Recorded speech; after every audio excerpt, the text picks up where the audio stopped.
يبكي حسين أحد أهالي منطقة الوهابي في ناحية العباسية بالنجف، لأنه هو وأخوانه الخمسة ووالدهم المصاب بالعجز شملهم موسم احتراق حقول الحنطة أو حرقها. يشكو حسين ليو تي في خسارتهم حصاد هذا الموسم الزراعي، إذ إن الحادثة سيكلفهم خسائر مادية إضافة إلى الانتظار 5 أعوام مقبلة حتى يحين دورهم مرة أخرى، لأنهم شركاء مع 4 من أشقاء والده، وكل موسم يكون حصة أحدهم. هاي الأرض عمامة 5 وكل 5 سنوات تلحقنا السنة. بزر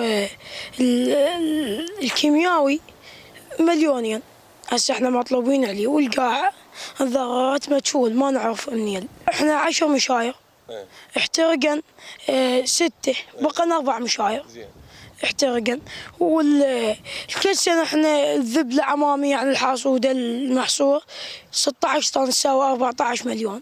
بلكة الله محمد الشاع السوداني يعوضنا. احنا بيت ما عندنا. تردون شنو يعوضكم؟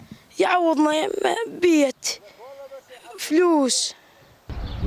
لم يتوقف موسم الحرائق عند حسين وعائلته فحسب، بل امتد إلى مناطق عديدة في المحافظة، والدفاع المدني يقول إن الحرائق ناجمة عن أسباب كثيرة، منها النزاعات أثناء موسم الحصاد أو الإهمال.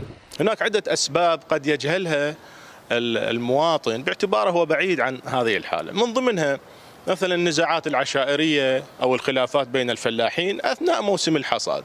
التماس الكهربائي استغرب كثير من الأخوة المشاهدين ومن حقهم، لكن ما يخفى على الجميع أن أكثر المحاصيل هي مزروعة تحت أسلاك الضغط العالي.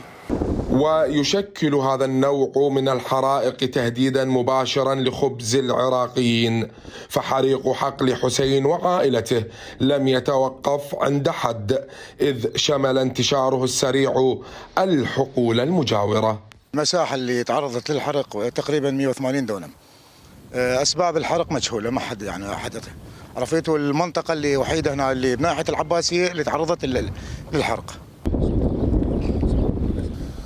حرائق حقول الحنطة تعود مع كل موسم حصاد، وغالبا ما تسجل حوادثها بفعل مجهول، فيما يطالب المتضررون بتعويضهم وحماية محصولهم من أياد قد تعبث بالمنتوج الوطني.